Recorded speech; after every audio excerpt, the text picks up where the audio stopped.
I promise I'll have some live Showdown for you guys soon. It's just, I'm still really not confident in, you know, doing live Showdown just because I'm still making a lot of mistakes right now, again, and, I don't know, it's just me getting back into the swing of things, because obviously things aren't how they used to be, and it's not like I predict bad, it's just I predict really a lot weirder than I used to, so it's really been fucking me over. So you know, I'll have some live Showdown more when, you know, I feel more comfortable with it, but until then you'll just get some of the better replays. So yeah, anyways, hey guys, well, we got a game here today against this random fucking guy, using this team that a guy by the name of Ripto with some numbers gave to me. It's just a fairly standard fucking team. Like, I mean, you should be able to guess every single set. Like, the only thing that's quote-unquote different for me is just a Scarf Landers, and the Greninja doesn't have U-turn, it has HP Fire instead. But otherwise, fairly standard team. I don't need to go over. Scissor's not Mega, it's got a Lumberry, but yeah. So, standard-ass team, but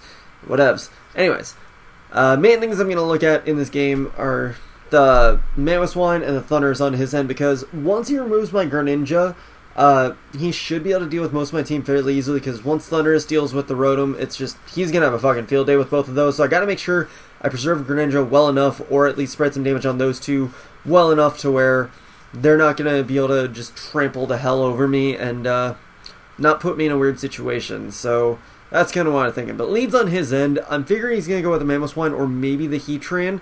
If he goes to anything else, Rotom in general should be a good thing to lead off with, so I'm going to kind of go with the assumption that Rotom's going to be the best thing, and just go with that. So without further ado, let's get into it.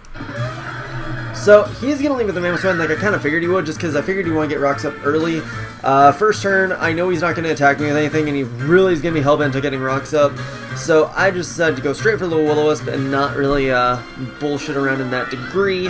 He's going to bring in the Togekiss right here, and I figured he would just switch out because Mamoswine has no business staying in on Rotom after that. So, yeah, I'm just going to go Volt Switch into Scizor and, you know, deal with whatever there. So I figure, okay, first turn he's most likely going to Air Slash or some shit, so I'm just going to let him do whatever he wants, but get a nice Bullet Punch off, and then hopefully fake him out into thinking I'm going to go for another Bullet Punch and get a Defog off. He actually goes for Heal Bell, so now his Mamoswine is usable again, so I got to keep my eye on that just because that'll get really annoying really quick. So yeah, he brings in the Heatran when I defog, so I'm gonna have to switch out to Rotom because that's a safe thing to do. Don't take too much from Lava Plume, and just gonna try and hit him with a Hydro Pump right here, just because in general Hydro Pump's gonna hit a lot of his team. I might as well scout out what he's gonna do. He has Protect, or not Protect, the Toxic on the Heatran and also the Protect, so you know he's got a decent of it way to deal with Rotom. So yeah. I'm just going to Plane Switch out right here, just because if he's going to stay in, he's most likely just going to Lava Plume again, so I might as well bank on that factor and try and capitalize on it by getting a free switch to Heatran. So, on the double switch, he brings in the Togekiss, and, you know, if I Volt Switch there, I would have been in a much better situation, but I guess he figured I wouldn't stay in like that, but he didn't know what to go into, so Togekiss seemed likely. But I tried to just lay up rocks because I figured he'd take a hit, but then he just is going to defog me afterwards, expecting me to just hit him, which I didn't think he was going to defog me. I thought I was in a low enough range where he maybe would want to kill me, but oh well. Mamoswine comes in. He doesn't want to risk me doing something weird, so he's just going to straight up kill me, which is fine and dandy. I'll deal with it, but now that gives me free leeway for Greninja to come in and try and hit the Mamoswine with the Surf, but he goes into Conkeldurr because it's the best thing to take it. So now I'm going to have to play a really huge switching game because I don't have anything that wants to directly come in on Conkeldurr, so first bait him in the Drain Punch, which I do, bring in Landers, get the Intimidate, and then I'm going to U-turn out to Pinsir, because I know he's most likely going to go for Ice Punch, and with that Intimidate, Pinsir should have enough of a buffer to be able to take it.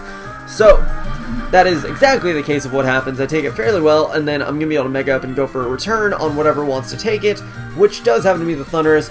I know I can't kill him with a Quick Attack, so I'm going to have to switch it to something. I figured he might predict the Landorus, so Rotom seemed like a safe bet at the time, plus I don't need it too much. It would be nice to keep around, but if there's anything I'd rather keep around, it's going to be, you know, my other dudes, obviously. So, this turn, Rotom does die to a Thunderbolt. I didn't think it would, but the Rotom's more physically bulky than specially bulky, so don't take it quite as well as I was hoping, and I just die. But now I can bring in the Greninja, try and Surf, just because they'll hit all of his Pokemon equally fine. It's not like I need an Ice Beam to hit the Thundurus, but I'm able to 2-KO the Conkeldurr from what I was at.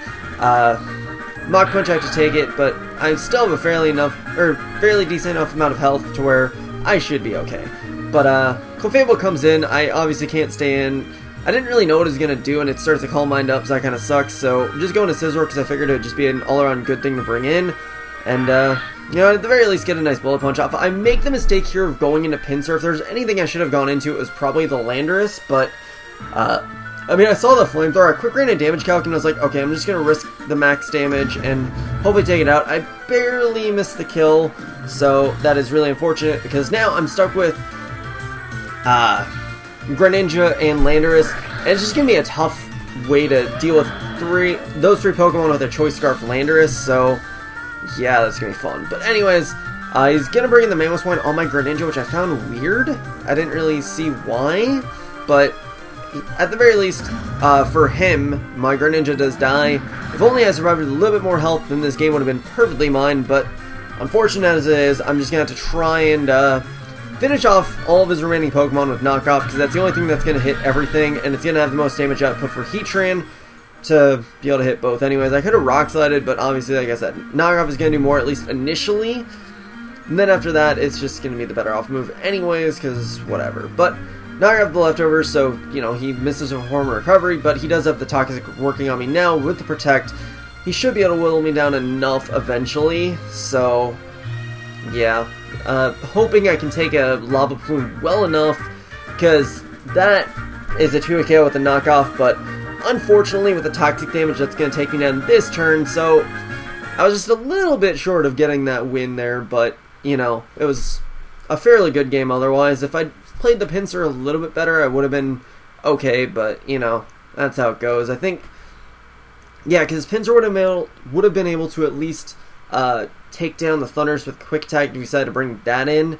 I mean, I probably would have, I don't know, I would have found some way to play it right, but I don't know. That, you know, whatever. Theory modding doesn't really work for everything, but it was still a very good game, very close. Yeah, so hope you guys enjoyed.